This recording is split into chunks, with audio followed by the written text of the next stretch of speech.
दो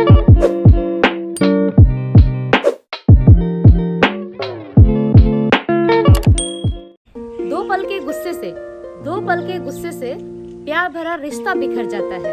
दो पल के गुस्से से प्यार भरा रिश्ता बिखर जाता है। होश जब आता है तो वक्त निकल जाता है। जी हाँ दोस्तों, मेरा नाम है दीपा शर्मा और आप सबका मैं अपने चैनल पे स्वागत करती हूँ। तो दोस्तों, कैसे हो आप सब? उम्मीद है बिल्कुल मजे में होंगे आप सब। ओके, तो दोस्तों आज का जो हमारा टॉपिक है वो है गुस्से के ऊपर। यानी गुस्से में हमारे साथ कितनी सारी चीज़ें हो जाती हैं, अनजाने में ही सही मगर चीज़ें बिगड़ जाती हैं, है ना। तो उस गुस्से को हम कैसे कंट्रोल करें और कैसे थोड़े बहुत कुछ टिप्स वगैरह हम अपना सकते हैं जिससे हम जो सिचुएशन बहुत ज़्यादा बुरी हो उससे पहले ही हम संभाल लें।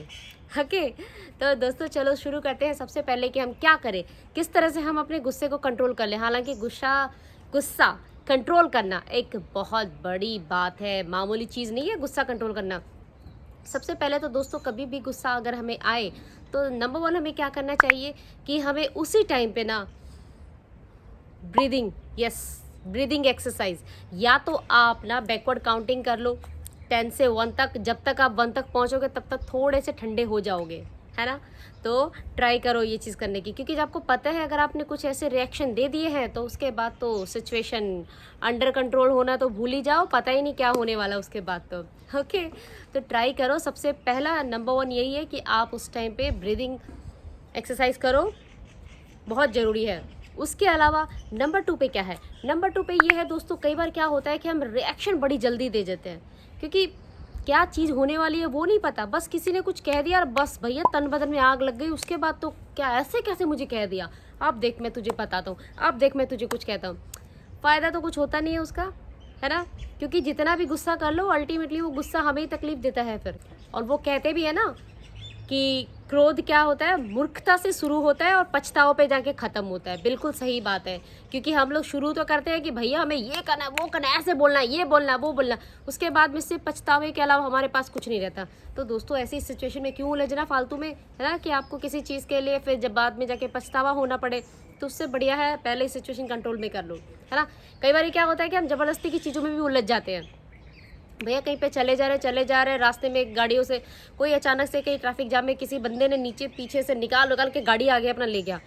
इतने में हमारे मुंह से सिर्फ स्टार्ट हो जाती है, गालियाँ वालियाँ स्टार्ट हो गई कि ऐसा वैसा ये वो सब। लेकिन फ़ायदा क्या है, वो तो निकल के चला भी गया और आप उसके पीछे है भाई, सांप निकल गया। अब लाठी पीटने से कोई फ़ायदा है? कोई फ़ायदा नहीं, अब जा चुका है वो। तो उस अपने आप को इतना ज़्यादा गुस्सा देने में फ़ायदा क्या है? उस टाइम पे अपने आप को कंट्रोल कर लो कि चल यार गया सो गया, जान दे, कोई नहीं। इसीलिए ओके, तो अपने गुस्से को कंट्रोल करना बहुत ज़्यादा इंपॉर्टेंट है, क्योंकि वो कहीं ना कहीं हमें ही हार्म करता है दोस्तों, हमें ही तकलीफ होती है। एक और क्या होता है दोस्तों, हम लोग क्या करें ना, जब भी हमें गुस्सा आए ना तो फर्स्ट ऑफ ऑल हम उस चीज़ को एक्सेप्ट करें कि हमें गुस्सा आ रहा है। क्योंकि कई बार क्या होता है, घरों पे भी ये प्रॉब्लम आती है। कई बार ये आप सारे काम मैं ही करूँ, तुम कुछ नहीं करते हो, किसी चीज़ में हाथ नहीं लगाते, तुम्हें ये तुम्हें वो, तुम ऐसे हो, तुम वैसे हो, तुम ऐसी हो, तुम वैसे हो, है ना, होता है। और घर पे भी हम बच्चों को भी डांटते हैं कि तुम मैं इस तरह के कर रहे हो, तुम ये कर रहे हो, तुम वो कर रहे हो। तो अल्टीमेटली बच्चे तो कर रहे हैं, अपनी जगह कर रहे हैं, मगर हम उसकी गहराई में जाए, वो जो चीज़ें ऐसी क्यों हो रही हो, गहराई क्या है कि हमें गुस्सा आ रहा है क्योंकि वो हमारे मन मुताबिक काम नहीं कर रहे हैं, है ना। ये चीज़ होती है, क्योंकि वो तो अपने अपने धुन में है, अपने मर्जी से अपने हिसाब से किए जा रहे हैं, लेकिन वो सब चीज़ें हमें गुस्सा दिला रही है। तो हम इस चीज़ को एक्सेप्ट करके बोले कि हाँ गुस्सा मुझे आ रहा है, क्योंकि चीज़ें मेरे अकॉर्डिंग नहीं हो रही है ना। तो उस चीज़ को अगर आप एक्सेप्ट कर लोगे ना तो थोड़ा सा काम डाउन हो जाओगे, ब्लेम करना बंद कर दोगे आप। आपको लगेगा हाँ यार बात तो सही है, अल्टीमेटली चीज़ें तो मुझे ही परेशान कर रही है, उसको तो कोई फ़र्क हो ही नहीं रहा उस चीज़ का, है ना। तो ये एक बहुत ही इंपॉर्टेंट टिप है। आप जब भी कभी गुस्सा आए आप ट्राई करना, आप ये सोचना कि नहीं नहीं गुस्सा मुझे आ रहा है। और कभी कभी क्या होता है दोस्तों, चीज़ें ज़्यादा बढ़ती है तो हमें फिर लगता है कि नहीं यार किसी तरह से इनको टैकल करना चाहिए, किस तरह से हम इस चीज़ को करें। तो उसके लिए क्या कर सकते हैं कि हम ना पहले से चीज़ों को सोच समझ के उस पर काम कर सकते हैं। हालांकि गुस्से का ऐसा नहीं है कि आप पहले से सोचोगे समझोगे उसके बाद चीज़ें होंगी, क्योंकि गुस्से का तो काम ही यही है कि बस इमीडिएट रिएक्शन देना, जैसा फील किया फटाफट वही एकदम कर देना, है ना। तो लेकिन अगर फिर भी कहीं ना कहीं अगर ऐसी पॉसिबिलिटीज़ हैं कि आप थोड़ा पॉसिबल कर सकते हो, सोल्यूशन ओरिएंटेड अगर कुछ चीज़ें सोच सकते हो कि किस चीज़ों पे आपको गुस्सा आ रहा है या कहाँ चीज़ें आपस में उलझ सकती हैं, कहाँ प्रॉब्लम आ सकती हैं, तो उन सबको पहले से सॉर्ट आउट कर लो, है ना। तो उससे क्या दिक्कत नहीं आती। कई बार क्या होता है कि हम सबको ना अपना पर्सनल टाइम बहुत ज़्यादा इंपॉर्टेंट होता है, और वो दिन भर का काम करने के बाद में कहीं ना कहीं हम खुद के लिए कम से कम आधा घंटा 1 घंटा हम निकाल पाए, वो जब अगर नहीं मिलता है तो हमें बहुत इरिटेशन फ्रस्ट्रेशन होती है। वो हम सबके साथ होता है, चाहे कोई भी हो, चाहे वो बच्चे हों, चाहे हम बड़े हों, चाहे बूढ़े हो, कोई भी हो, क्योंकि हर कोई चाहता है अपने हिसाब से आधा घंटा 1 घंटा अपने हिसाब से जिए। क्योंकि सारा दिन तो चलो घर की जिम्मेवारियाँ सब चीज़ें हैं, सब कुछ करनी है, बट कहीं ना कहीं हम सोचते हैं यार हम अपने लिए कुछ चीज़ें करें, 1 घंटा आधा घंटा बार अपना। लेकिन अगर हमें वो नहीं मिलता ना, तो चलो 1 दिन हुआ, 2 दिन हुआ, 3 दिन हुआ, उसके बाद फिर क्या होता है, हमें वो गुस्सा आना स्टार्ट हो जाता है। क्यों, हमें वो इरिटेट करने लग जाता है, परेशानियाँ देने लग जाता है। तो उस टाइम पे हमें क्या करना चाहिए, उस टाइम पे हमें अपने लिए ऐसा करना चाहिए कि हम उस तरह से एक अरेंजमेंट करके रखें अपने लिए कि हाँ मुझे हफ्ते में 2 दिन 3 दिन मुझे इस तरह से अपना पर्सनल टाइम मिले। अगर हम बच्चों के साथ हैं तो हम बच्चों को उस टाइम पे इंगेज कर सकते हैं किसी चीज़ में, कि बेटा आपको इतने देर तक कुछ ना कुछ आपको इंगेज रखना है, मम्मा को डिस्टर्ब नहीं करना बिल्कुल भी। अगर पापा है तो पापा भी इस तरह से कि भी मैं घर पर रह रहा हूँ, सैटरडे संडे है जो भी है, मतलब कहीं ना कहीं कुछ ऐसे अरेंजमेंट हम लोग आपस में कर ले। क्योंकि क्या होगा, वो अगर नहीं हुआ ना तो धीरे धीरे धीरे वही वही कलह की जड़ी वही बन जाएगी, अल्टीमेटली उसी चीज़ को लेके परेशानी होगी। क्योंकि कहीं ना कहीं हम सबकी अपनी अपनी कुछ ना कुछ ज़रूरतें हैं, तो उन ज़रूरतें जब पूरी नहीं होती ना, अपना पर्सनल टाइमिंग, अपना पर्सनल चीज़ें, तो फिर क्या होता है वो लॉन्ग टर्म पे जाके आपको फ्रस्ट्रेशन, इरिटेशन और सब चीज़ों में कन्वर्ट हो जाएगी, है ना। तो ये सोल्यूशन ओरिएंटेड चीज़ें आप सोचो कि कहाँ कहाँ चीज़ें प्रॉब्लम्स आती हैं जिनके ऊपर हम लोग काम कर सकते हैं। और कभी कभी क्या होता है दोस्तों, कभी कभी माफ़ भी कर देना चाहिए। हमेशा ऐसा नहीं है कि हर चीज़ों का जवाब देना ही ज़रूरी होता है, कि उसने मुझे 2 सुनाई है तो मैं उसे 4 सुनाऊंगा, उसने मुझे ये बोला है तो मैं ईंट का जवाब मैं पत्थर से दूंगा, मैं ये करूँगा वो करूँगा। ज़रूरी नहीं है इतने पचड़े में जाने की फालतू में। यार अपने टाइम अपनी एनर्जी वेस्ट नहीं करो, बिल्कुल भी नहीं। ठीक है, कई बार क्या होता है, ओके फालतू चलो कुछ बोला, लेट इट बी, छोड़ दो, जाने दो उन सब बातों को। तो कई बार क्या है, अपने माफ़ करके आगे बढ़ जाओ ज़िंदगी में। ये बहुत बड़ा आपके लिए पॉजिटिव इफेक्ट होगा आपकी लाइफ में। अगर आप सचमुच आगे बढ़ना चाहते हो, कुछ करना चाहते हो ना, तो कई बार चीज़ों को ना इग्नोर करके भी आगे बढ़ जाओ, क्योंकि वो आपके टाइम कंज्यूमिंग, आपकी एनर्जी कंज्यूमिंग हो जाएगी उसमें बहुत ज़्यादा, तो उसका कोई फ़ायदा तो है नहीं। लोगों को फ़ायदा हो जाएगा, आपको कोई फ़ायदा नहीं होगा उसका। तो हम लोग बचपन में करते थे ना, जैसे किसी ने कुछ कह दिया, हम लोग ऐसे कहते मुझे तो लगी ही नहीं, मुझे तो लगी ही नहीं।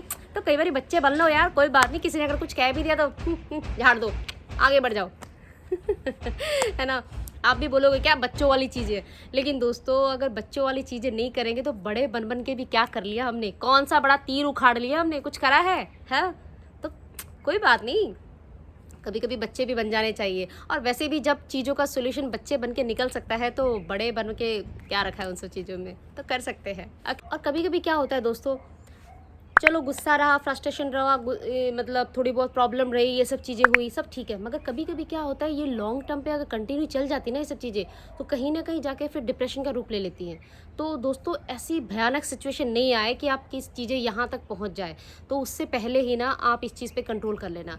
क्योंकि आपको जब लगने लगे कि आप रेगुलर गुस्से में रह रहे हो, ऐसा नहीं है दोस्तों कि डिप्रेशन का मतलब यही होता है कि सिर्फ सैड फील कर रहे हैं, ऐसे कर रहे हैं, वैसे नहीं दोस्तों।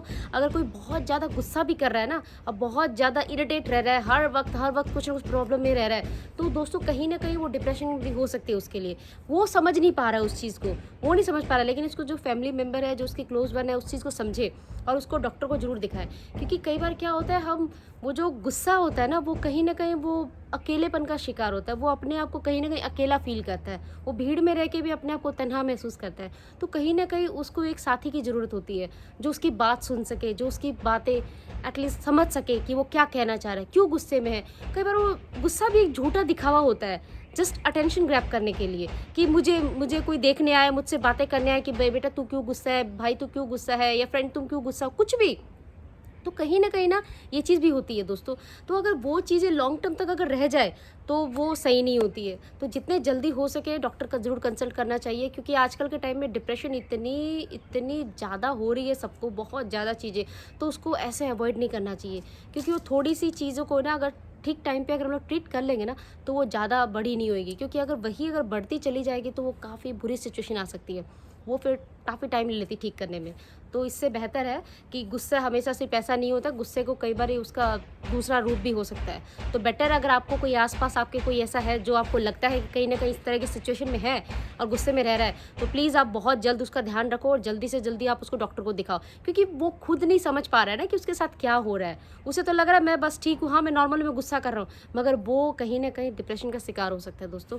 तो आप ज़रूर इस चीज़ के ऊपर ध्यान देना और आपके आसपास कहीं कोई अगर ऐसा हो तो उसको प्लीज़ ज़रूर आप हेल्प करना। और वैसे भी दोस्तों कहा जाता है कि ना, क्रोध यानी गुस्सा वो किसी भी लिहाज से किसी भी तरह से फ़ायदेमंद नहीं होता, वो कहीं ना कहीं हमें ही तकलीफ देता है। कहते भी हैं कि क्रोध एक तरह का ऐसा श्राप है जो मनुष्य अपने आप को देता है। हाँ, क्योंकि क्रोध की अग्नि में, उस ज्वाला में और कोई नहीं जलता, हम खुद जलते हैं, सिर्फ हमें ही तकलीफें होती हैं। तो बेटर है दोस्तों, छोटी सी ज़िंदगी है, हंसी खुशी मज़े से ऐसे ही बिताओ, एंजॉय करते हुए अपने आप को एक्सप्लोर करो। और करने के लिए बथेरी चीज़ें हैं दुनिया में, ये गुस्सा काहे के लिए करना, ठीक है प्यार मोहब्बत में थोड़ा बहुत चलता है, ओके फाइन, कोई बात नहीं, करो, वो भी ज़रूरी है, मगर बहुत ज़्यादा नहीं यार, क्योंकि बहुत ज़्यादा करने का कोई फ़ायदा नहीं रहता है। और कहते हैं ना, किसी भी चीज़ की अति तो ठीक नहीं है, तो अति क्यों करना। ओके, तो चलो यही सब चीज़ें थी आज के टॉपिक पे, आज की जो हमारी बातचीत में आप सबके लिए मैं लेकर आई थी कि हमें गुस्से को कैसे कंट्रोल करना है और कैसे सब चीज़ें होनी चाहिए। ओके दोस्तों, तो उम्मीद करती हूँ आप सबको पसंद आया होगा, और अगर अच्छा लगा हो तो प्लीज़ कमेंट सेक्शन में अपने प्यारे प्यारे कमेंट आप मुझे कर सकते हो। ओके, तो दोस्तों आप अपना अच्छे से ध्यान रखना, एंजॉय करना और अपनी लाइफ में बहुत ज़्यादा खुश रहना। और जो लोग मेरे चैनल पे नए हैं प्लीज़ मेरे चैनल को सब्सक्राइब करें, क्योंकि मैं हर हफ्ते नए नए वीडियोज़ बना के लाती रहती हूँ और आप सबके साथ में शेयर करते रहती हूँ। ओके दोस्तों, तो चलो बहुत जल्द मिलती हूँ नए वीडियो के साथ, तब तक अपना ध्यान रखना है, एंजॉय करना है, और क्या करना है, और हमें करना है क्या, बे बिंदास। ओके, टिल देन चलो बाय।